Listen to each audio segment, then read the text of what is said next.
States of America and to the republic for which it stands, one nation, under God, indivisible, with liberty and justice for all.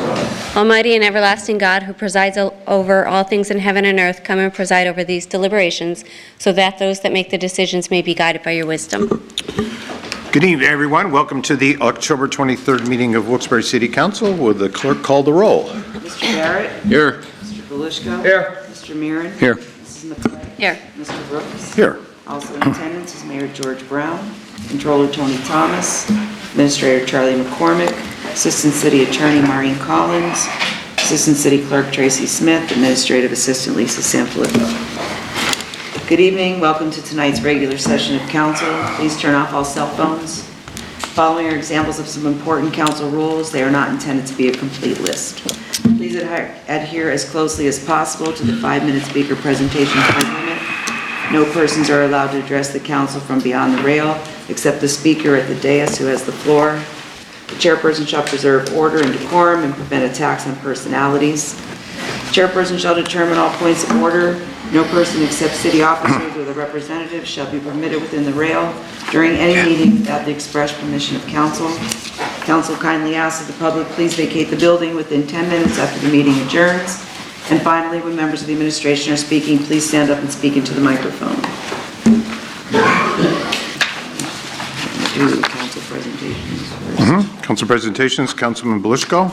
Well, the only thing I really have today, Tony, is just to remind the public and the papers, we have trick-or-treating on the square this Sunday from 12 to 3.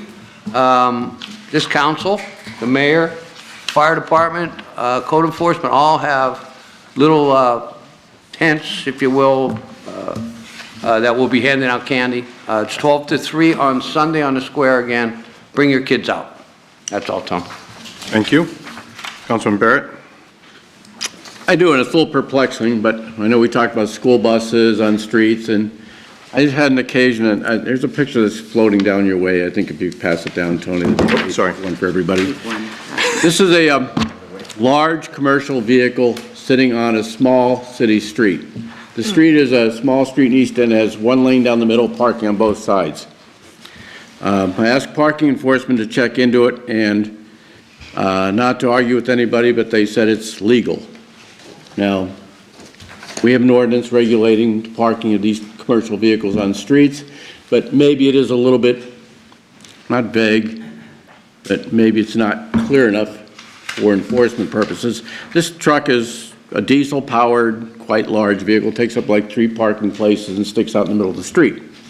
Apparently the owner lives somewhere on the street and parks it there, and I mean, I realize he's trying to work or whatever, but it takes up half of the street and makes it hard for vehicles to get by even traveling down the lane of the street. So anyway, I looked at ordinances and I'll send them to our solicitor's office and to the administration to look at, that maybe we can clear this up a little bit.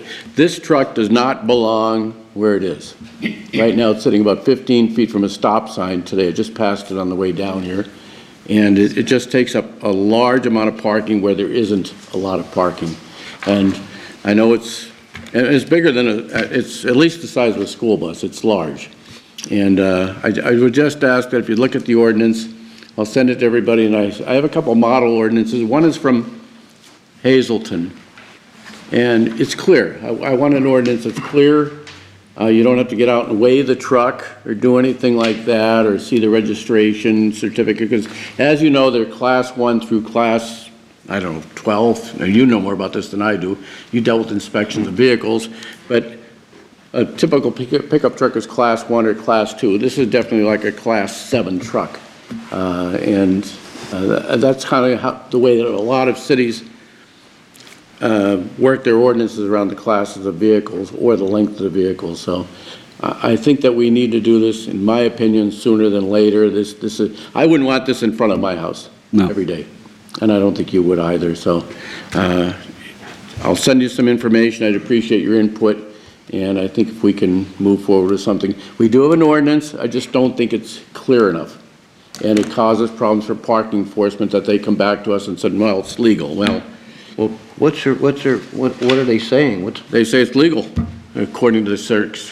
What's the reasoning that it's still legal? What would make it not legal?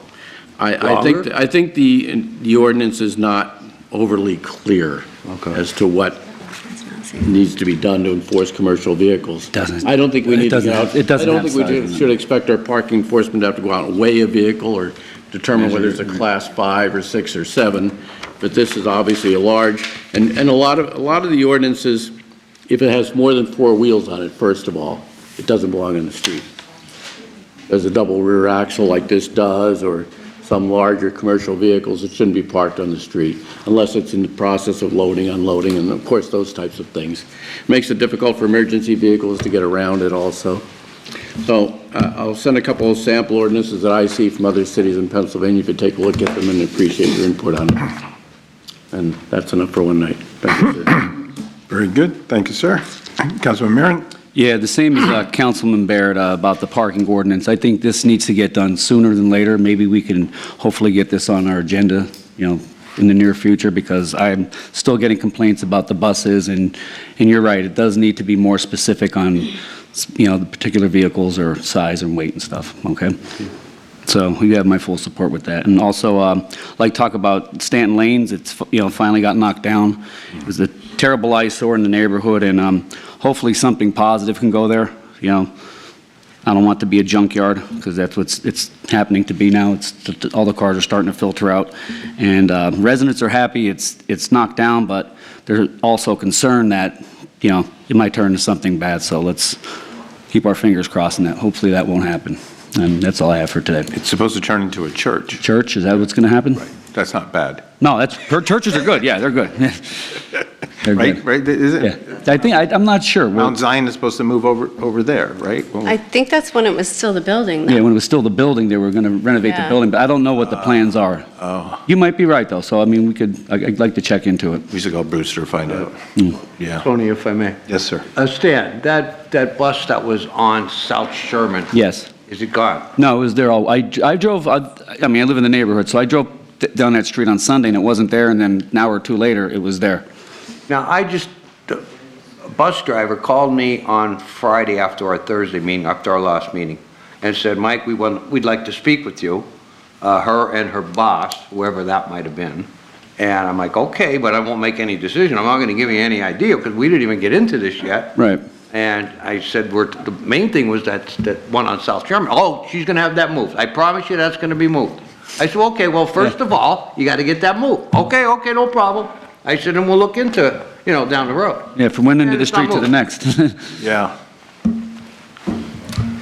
Okay, that's all I have. Thank you. Councilwoman McClay? Yeah, a few things. So I agree with the commercial trucks, because we were talking about that beforehand. There's a lot of these one-way streets, even that they are clogging up a lot of the streets, so that is a must. Fire hydrants. Does anybody know how far away you're supposed to park from a fire hydrant? 15, at least 15. Okay. So on Pennsylvania Ave by Dookies, there is a fire hydrant that is marked for only maybe 5 feet. Can we have that, can we actually get all of the fire hydrants marked now that winter's coming? Hopefully we don't have any fires, knock on wood, I hope this is real. But can we have maybe somebody go out and look and get all of the fire hydrants marked? Because I do notice a lot of them are no longer marked. A lot of the people driving no longer follow any of the rules, so if we can do that. And then leaves. Are we doing leave pickup? Starting? Okay, is that something I send to you, Charlie? The streets? Yep, Yeah, we had asked, sorry. sorry, Joyce. That's okay. We had asked council members to send us a listing of where your priorities are right now, and we'll try to address those priorities. Got it. And I'm good, I sent everything else. Good, thank you. I have a few things. First, I want to say how pleased I was with our health department's bus. I spent a couple hours with them in Rolling Mill Hill and Mayflower the other day, and wow, it was just fantastic. The time I was there, about 50, 60 people came. I don't know what the final number is. It made something cool to find out if we get the final number of how many people got flu shots and came through. I actually went through it and got my sugar done and my blood pressure done, and it's all good. It might get higher right now.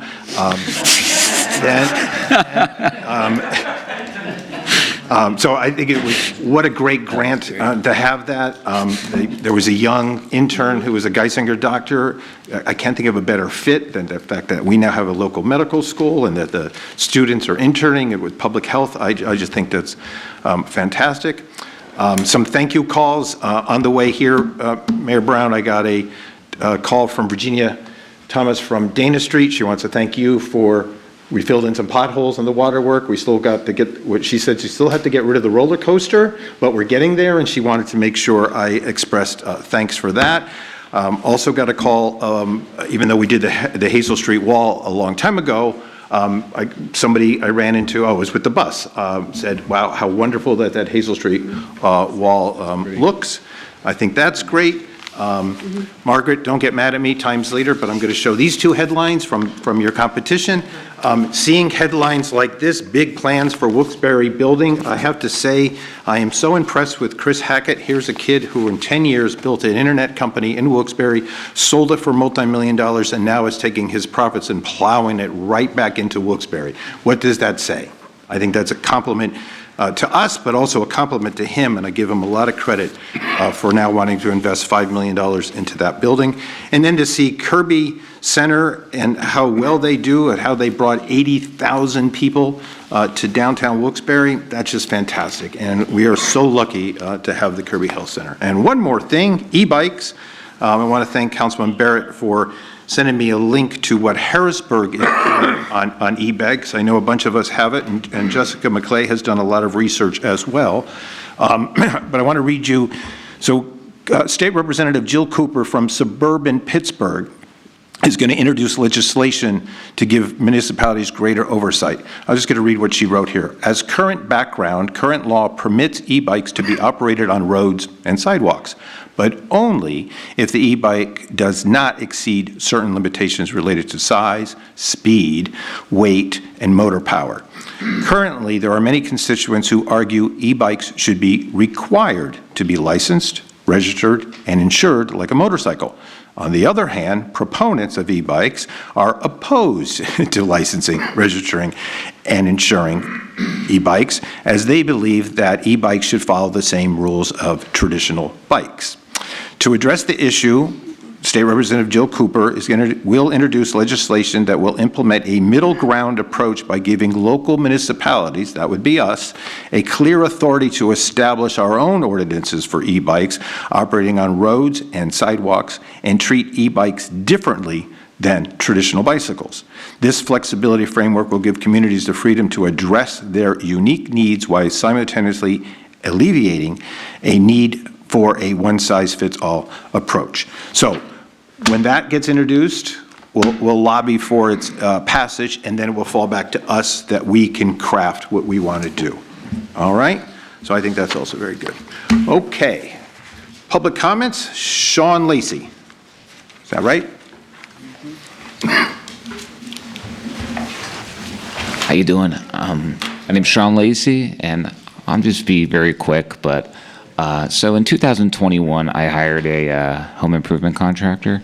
This was my first time doing this. I had a property located at 185 Brown Street, Wilkes-Barre, and I hired them out of the phone book.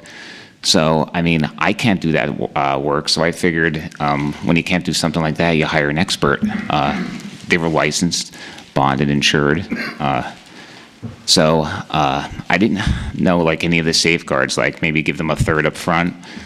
Like I said, it was my first time doing it, so I gave them like $60,000. And so at the time, my mom was in a nursing home. It was right around the time of COVID. And my father is older. He still is with me. He has dementia. So I was really taking care of him and trying to get that straightened out. So I gave him 60 grand. Next time I met the husband, it was a husband and wife team out of like West Wyoming. I won't say the name. But he had a jalopy truck, like rust all over. And next time I meet him, he's in a brand new vehicle. They took 4 trips that I know of on vacations. While they were supposed to do my house in 6 weeks, they had a contract written out. To make a long story short, I hired 2 lawyers. The one lawyer wasn't crazy about the contract, so he kind of he dropped me. He gave me some of my money back after reviewing it with I hired a guy who specializes in like going into the homes and like kind of writing up something like a expert for this kind of stuff. And he agreed with me. He said it was the second worst job he's ever seen. And I hired another lawyer. He was from the Allentown area who said on his website he specialized in this type of stuff. He didn't show up for the arbitration. I said, let's just get this over with. I just want to see, my goal was to go to court, and I was going to hire another lawyer, but it didn't even make it. I didn't even hear any correspondence from the 3 arbitrators. Yeah, the one guy, I didn't want to say it. The one guy was talking about his personal life, his alternative personal life before, like very inappropriate. And so the one guy was very nice, but the other guy was kind of like, I didn't have a lawyer there, so he kind of like was throwing comments at me. He's like, they both told me, Sean, these pictures don't suffice. And I get it, like I'm not a lawyer, but, and I said, well, I don't think I have to be an expert to take pictures, but these are, this is the work they did. It was supposed to be a full gut renovation. They couldn't even hang drywall. Who was terrific was Mr. Kratz. He came out with, so you think if this is all, I'm not embellishing it, he came out with the plumbing and the electrical guy that checked all that. They agree with me. He actually got into an argument with the lady. He was terrific, and he said, I told you never to practice in Wilkes-Barre again. So obviously they had a run-in before. So I just think the city of Wilkes-Barre, like at this point, it was 2021. I'm not going anywhere with this, but I don't want this to happen to anybody else in the future. If like Wilkes-Barre could be at the front and center of this, and maybe like be really tough on home contractors, maybe this will kind of spread throughout Luzerne County. But nobody should have to go through this. And then when you go in front of people and you believe in the justice system and the law, and you're treated like the criminal, it's just disgusting. But yeah, so that's really all I have to say. But like like I said, this is probably all on record. It was 185 Brown Street, Wilkes-Barre, and like I said, Mr. Kratz, I have nothing but nice things to say about him and his crew. But thank you, appreciate it. I remember we had a conversation. Yes, thank you so much. Yeah, you were great too. Thank you. So you're just giving us information? Yeah, I would love for you guys to maybe see if what you could do for legislation. You go to. It's a real loophole, I think, in the justice system. You don't have. You go there and there's nothing. Even my lawyer said to me, Sean, we could probably win this case. This is when I was like in the process of giving him a retainer, of course. We could probably win this case, but where are you going with it? They're just going to say in the end, even if you win, that they don't have the money to give you.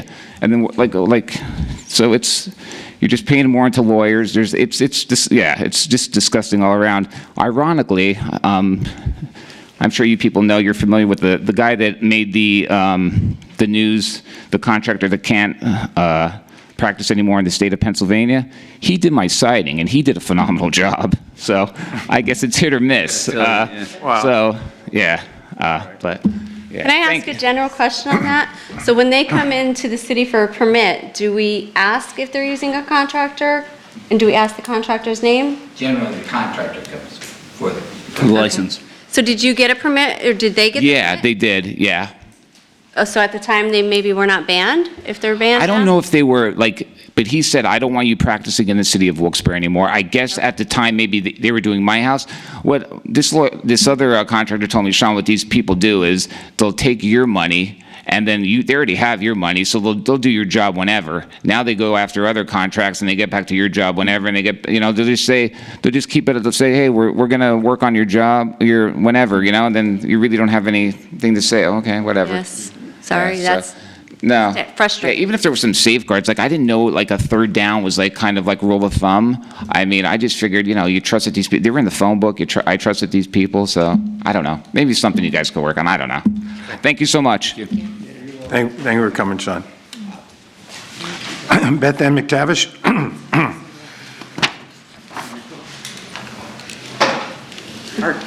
Good afternoon, Mayor and Council. Many of you may remember the 2 previous meetings that I attended concerning the costly loss of my vehicle due to the stormwater basin backup in front of my home on Darling Street in Wilkes-Barre.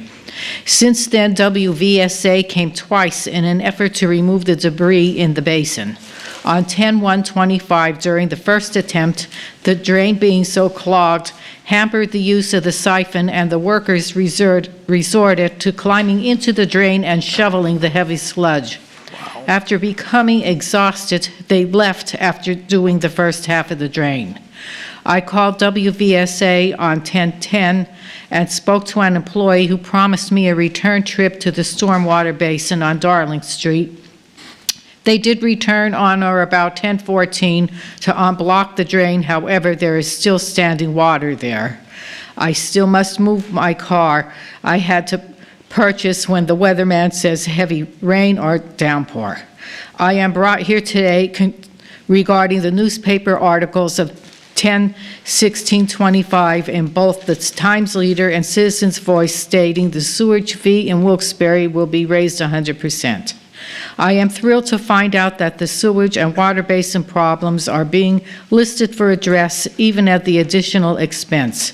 It is my understanding that 15 city streets are scheduled for repaving and that the sewage and stormwater basin problems will be addressed. I am asking, is the one-way part of Darling Street on that list?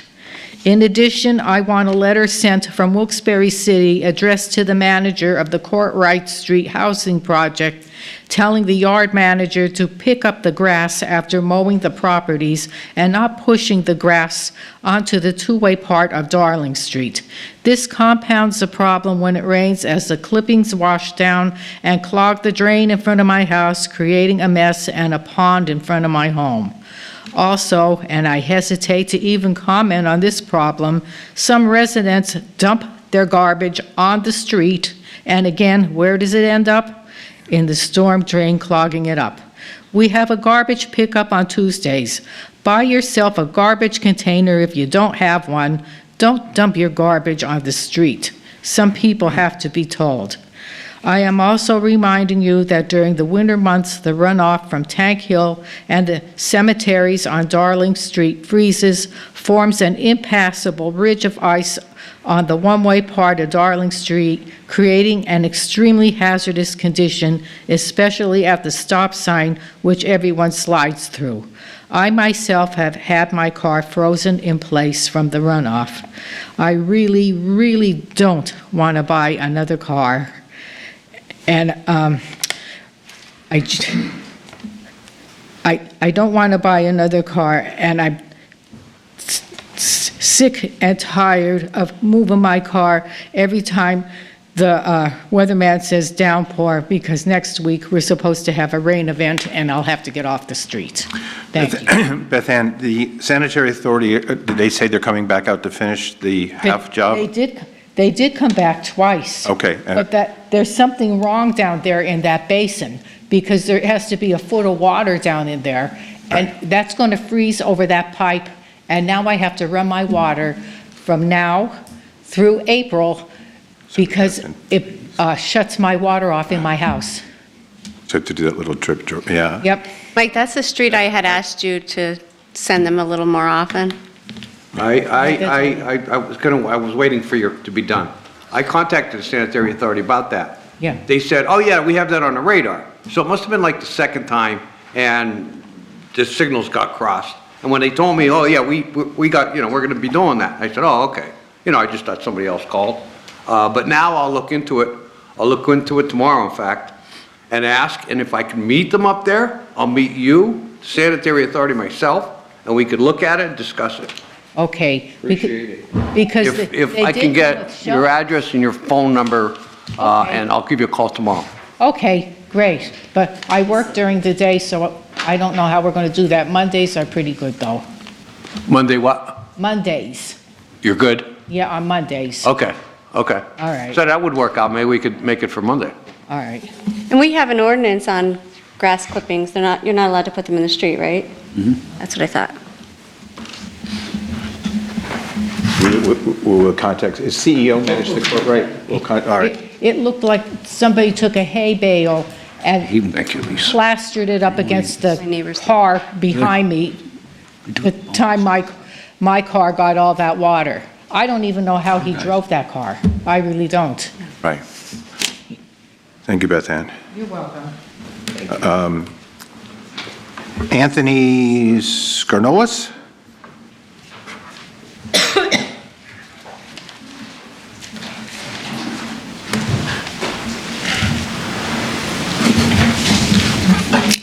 Good evening. My name is Tony Skarnulis. I'm a former police officer with the Wilkes-Barre Police Department.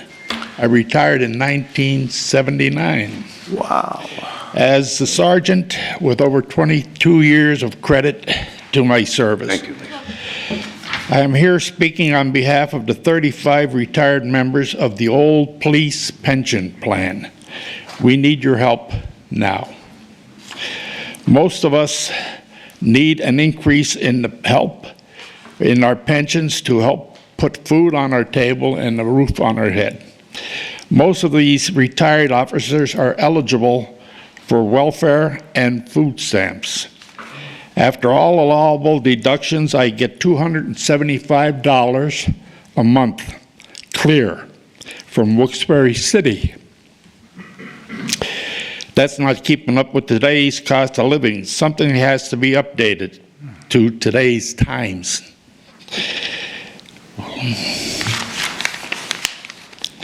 I gave the best years of my life to Wilkes-Barre City, and for that I get $275 a month to pay for the food, clothing, shelter, etc.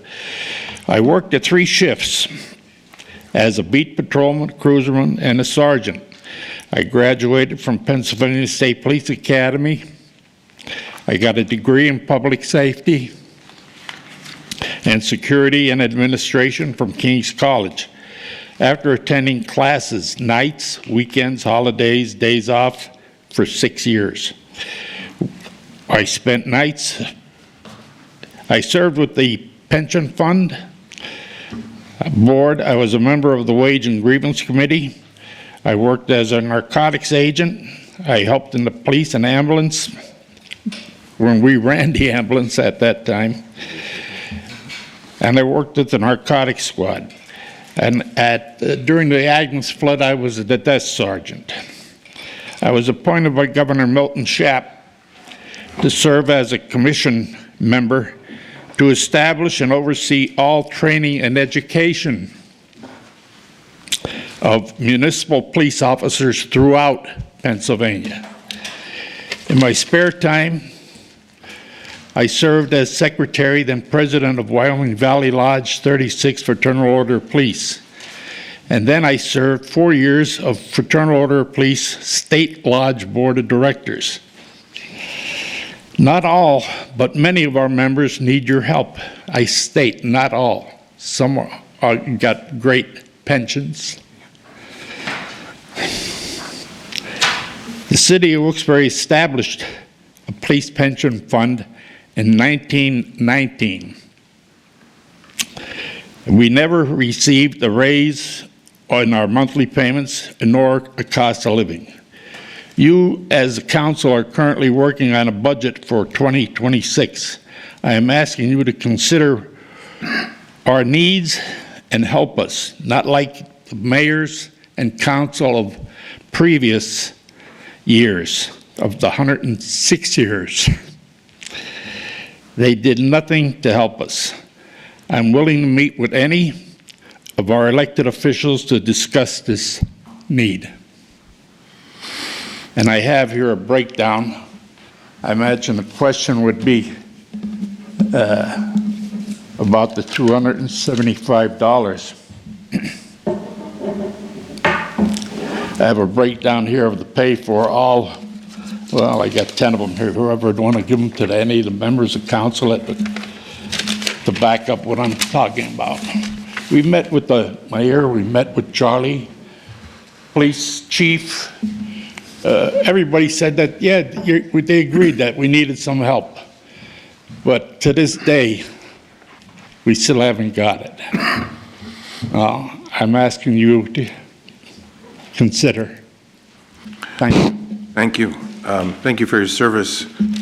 You're bringing up a lot of history. 1979, you said you retired? Yeah. It was in 9th grade in 79. 46 years. Any comments? Old school, man. I'm a store. Tony. As Tony said, at least in the 6 years I've been here, and I know prior, this has been raised on a periodic basis. The problem is, it's a legal problem. It's not in the hands of council. It's not, frankly, in the hands of the administration. It's a pension issue which is tied up with CBA. And modification of any type of pension benefits have to go through CBA.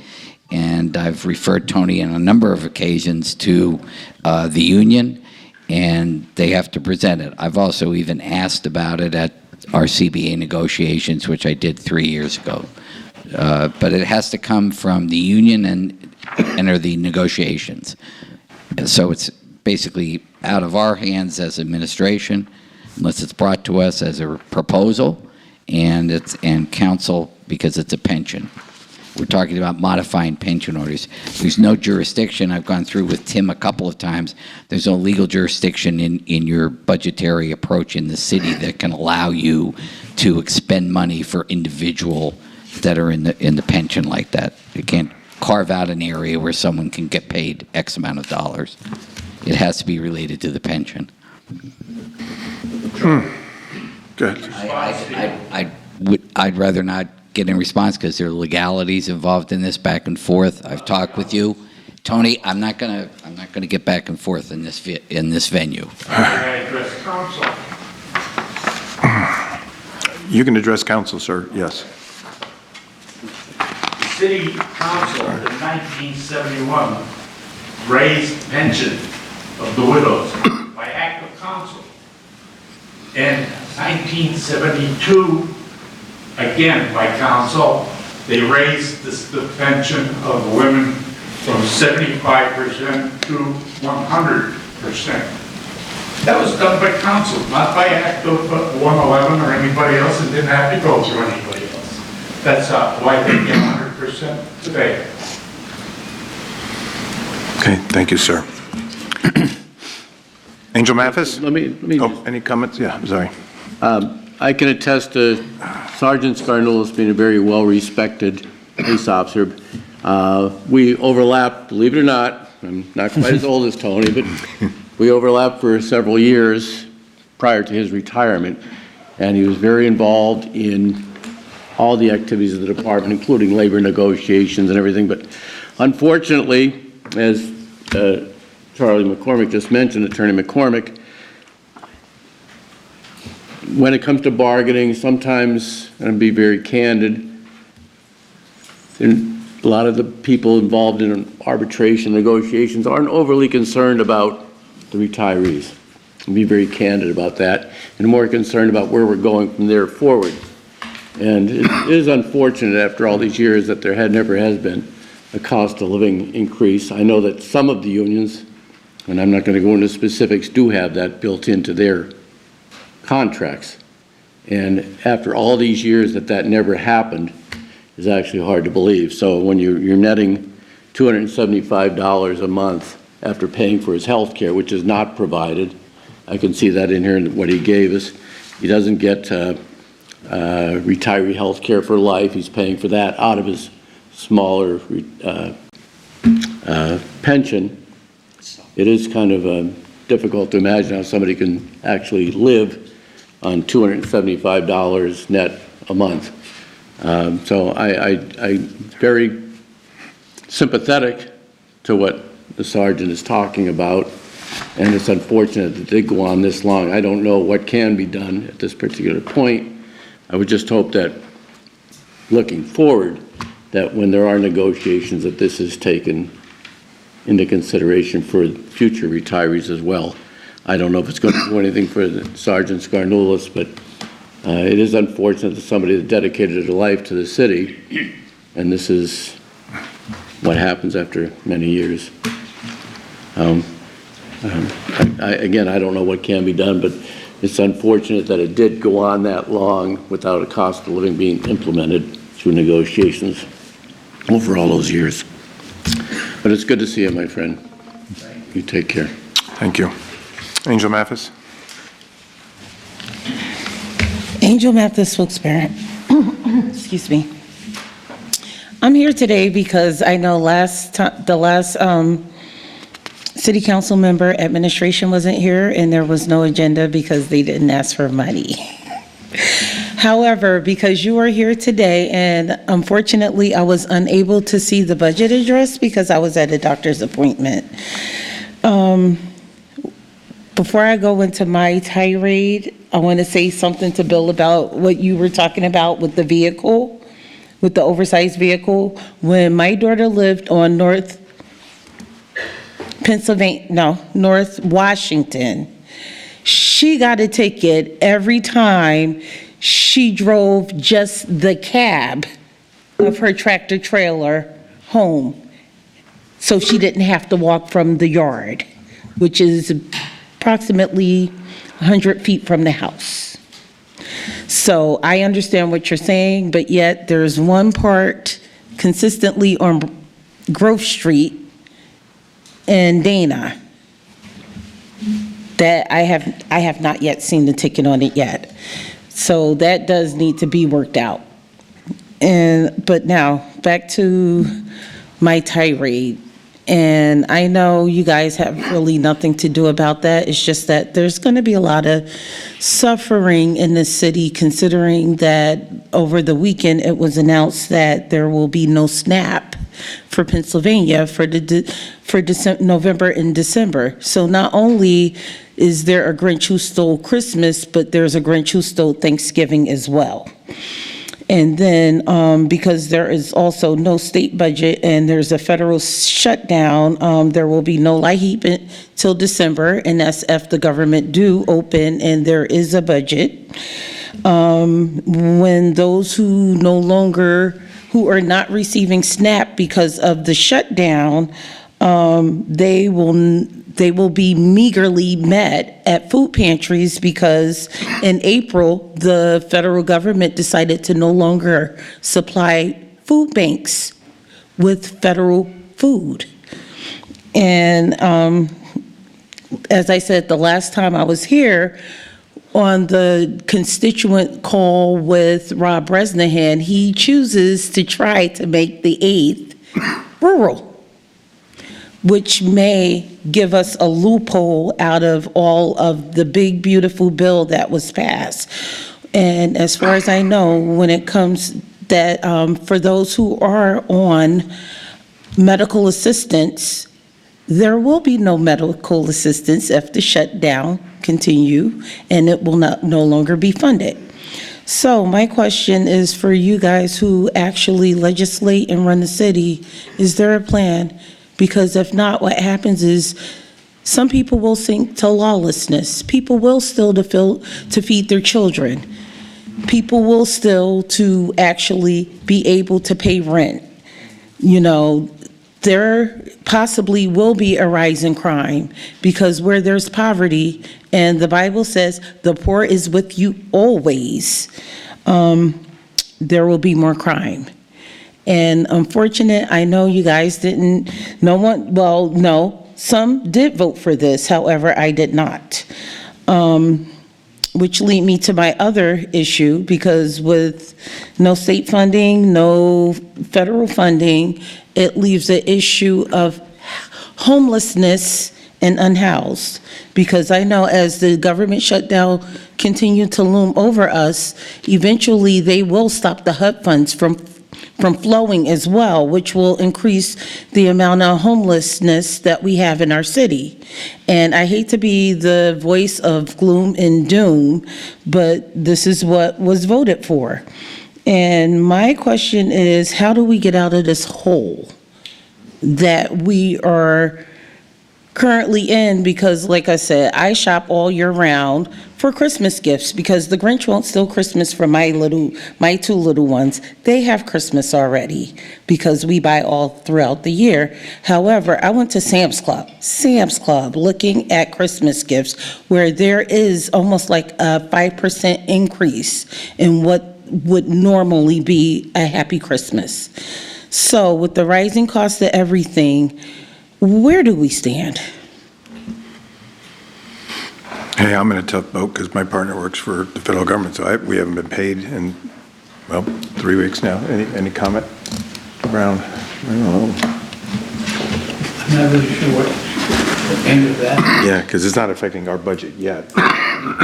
It's not affecting our budget yet this year. And all those cuts, nothing is affecting us for 2026. It would be 2027. Okay, I'll ask the next question. I'll ask the next time I'm here in November when crime increases. Okay.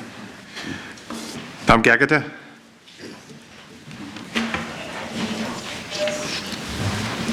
What does it say? Flood wall. Hi, I'm Tom Gagatek from Wilkes-Barre. First thing I'd like to mention is something that wasn't mentioned yet about, as Tony mentioned, the newspaper. I read an article in Citizens Voice the other day. Sorry about the leader. I read that also. About this problem with the flood wall. I think it's very concerning for us residents in the South Wilkes-Barre area. Yep. If they're investigating this, then I'm glad to say our city fire chief got involved because he's involved with he's on the board of authority of it. Right. And they're going to get something done about it. So I thought that was good to be mentioned. It will be worked on. Okay, I'm glad to hear about the e-bikes, Tony. And I have a bunch of issues here, and I noticed the timer's not up, so. Right here, it's not working. Ah, my turn, so now the timer's on. I'm getting away with it, Tom. Okay. You got 4 minutes. All right. Street signs. Now, a lot of different areas, I noticed you can't read the signs literally. And some signs, I know one for an example, not too far from where I live, South Franklin and Garfield, the pole's there, and the hanger's there, and there's nothing indicating what street it is in. And other signs, as I mentioned how many times before at this meeting, and I even complained to Mike about it, the street where I live, Walnut, and Tony said you could check into it, Walnut and Monroe Street, South Wilkes-Barre. There's a stop sign on the pole, utility pole across the street, it's bent in half. It's been like that for a long time, I complained for a long time. And the do not enter is approximately 52 yards into the street. Cars constantly do it. I'm sitting on the porch again today, talking to my granddaughter, and she's getting dropped off at my house. Here comes a car down Monroe Street, zipping around the corner. They don't stop for that stop sign because it's across the street and has been in half. That's one issue. Okay. As you mentioned, I don't want to get away from the issues in the newspaper. That fellow who was investing the money in that building there, I can't place where that building is. Thomas E. Thomas. Oh, that building, the one that was supposed to be for.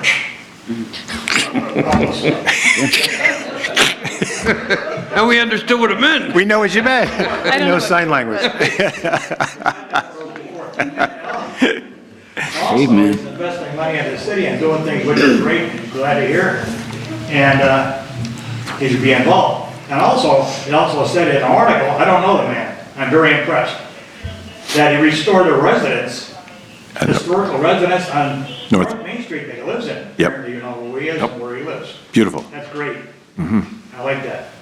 And moving on to, as Bill Barrett said about the trucks, parked in the area, somebody has addressed the truck. Also, it's a noise issue. Issue with the noise, and also the diesel truck, as we know, when a diesel runs, the exhaust smells bad. Yeah. And it's not good for your health. That's another issue. So that's another reason maybe we should go a little further on that. And I want to mention that one. And I also mentioned last time I was at the council meeting here about Ray Street between Walnut and Elizabeth Street. All right. I addressed whoever answered the phone when I addressed for the, whoever answers the phone when it comes to quality of life, they should may revert me to Rich Lewis, and I left a message about the mess that's there. Abandoned cars, literally jumping on the road. I think it's a health issue, eyesore, and it's not nice for residents to live in. I addressed what's been talking to you. No. Oh, you're laughing. Oh, no, I was. Okay. No, it's quality of life. And that's part of the issue that I'm talking about. But we will progress with other things. And a lot of these issues, we seem to have a lot of traffic problems. And I know we got some new police officers, some new police cars and stuff, but I very rarely see cars with Wilkes-Barre City Police on them, except parked in parking lots or see, to catch somebody going through stop signs, I very rarely see people patrolling. Does our police chief have people in transit moving around the city, roving, and keep an issue on things?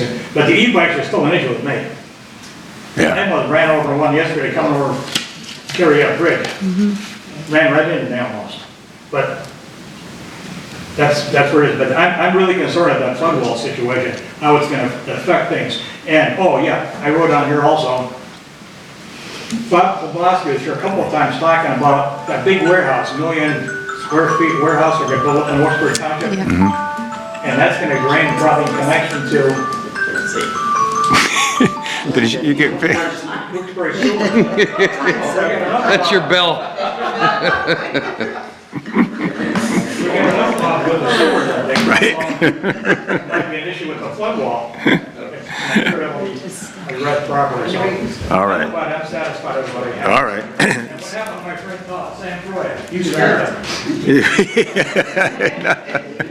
him. We're not a scary bunch. Okay, I'm sorry, thank you. So Garfield and Sullivan for a street sign, Oh, I might have one more. and Monroe, what, the stop sign? And Race Street, okay. Our fire chief is on authority for that. He's involved with other things in the city. He's a really an active guy. And we're glad to have him. Something. We're very lucky to have him. Yeah. Yep. Good man. Thank you, Tom. Brian Ferry? Thank you. Just write over paper, I said maybe just bring a note. This is good. Keeps it light. I didn't notice Sam Moore. Hello, hello. Hello, hello. So good to see you all again. So, perfect segue. We were just talking about Chris Hacken and his development. So I'm going to bring this up again. I'll pass these on to you. So I've shared this before, but we're going to reiterate. Penn Ave is a disaster. And we finally have someone who is investing in that area, and that is huge. The Thomas C. Thomas building has been, that section of the building has been vacant for such a long time. And we need to capitalize. So, you know, one thing that I've talked about previously is a streetscape project along Penn Ave, you know, improving the aesthetics of it, enhancing safety. You know, someone was killed there, what, 6 months ago, 3 months ago? You know, we need to be proactive in dealing with these issues. Like I said, a man was killed there. That's unacceptable. I think you would all agree. So what this streetscape does is it's going to act as a road diet, it's going to help to improve safety, it's going to slow drivers down without having any impedance upon the flow of traffic. And so, you know, that would be huge. And one way, you know, Tony, you and I were talking earlier about funding for projects. And there's LSA money available, there's money available through DCED, there's money out there. But further, there is a funding strategy called a TIP. Does anyone know what a TIP is? Tax increment financing. So tax increment financing takes the baseline value of that property, and then as improvements are made and investment is made in an area, that real estate tax is earmarked to pay off bonds for these improvements. And that would be a great way, that would be an excellent use of a TIP in this area. But that, like I've said before, that part of downtown has been a ghost town for my entire life. I'm 38 years old now, and it's been a ghost town for 38 years plus, hasn't it? And so we really need to, this is our sign to, as a city, start to invest in this area, start to try and breathe new life into it, start to get people excited about this part of downtown. There are some beautiful buildings down there that could absolutely be renovated, retrofitted. And then if you were to pair that with, that talks about, a lot about transit-oriented development. If we were to work with LCTA and create a transit-oriented corridor through there, capitalizing on the railroad right-of-way, boy, we would be bumping then. We would see a lot of change happen in a very, very short amount of time. So I think that, with this private investment, this is our sign. We gotta strike. This is an excellent time. This is an excellent opportunity. So if you guys have questions regarding that, feel free to let me know. A couple other things, Stanton Lanes, such a sad sight to see it go. It was due, but boy, sad to see an item. As for the future, I did just look it up. It is in a C2 zone, so that should help to prevent junk from going in there. But we also, we also need to update our zoning ordinance. We should really be reevaluating that as a whole. It's the latest update is from 2012, if I'm correct, and boy, a lot has changed since 2012. We need to reevaluate our zoning ordinance, and we really should be switching to a form-based code. A form-based code kind of lays out general design guidelines, and it's more than just saying, here's what we need to do. So I think that is something that needs to be reevaluated as well. In light of talking about zoning, there was just a zoning hearing board meeting regarding the 29 unit apartment building that they want, or I think it's currently 15 and they want to up it to 29 over at 16 Union Street? Union Street, yeah. Yes. 22 maybe. And the idea of requiring 29 apartments to house 58 vehicles in our downtown core, that's absurd. Right. That much parking space translates into more than half an acre. If we were to have surface parking for all those cars, you're talking half an acre in our downtown core. That's bonkers. That's not feasible. We're addicted to cars. Exactly. We have to get away from our addiction. Exactly. Yep. And so our zoning ordinance isn't terrible. Tony, you know this. So the C3 zone, which encompasses this part of downtown, does not have a parking minimum, but the rest of the city is parked at 5 spaces per 1,000. It's excessive. And I can go on a whole diatribe about that. But long story short, let's get rid of parking minimums. It's an antiquated, outdated, suburban ideology that does not have any place in cities. You and I agree on all this stuff, so we'll figure it out. So, I live next to 5 college kids. Each one has a car. So what do you think the backyard looks like? There isn't a backyard. It's just, it's cars on their, and it's horrible, that each kid. And do you think any of these kids are going to give up their car? Exactly. They should. They walk to school. They don't need a car. It's so difficult because Yeah.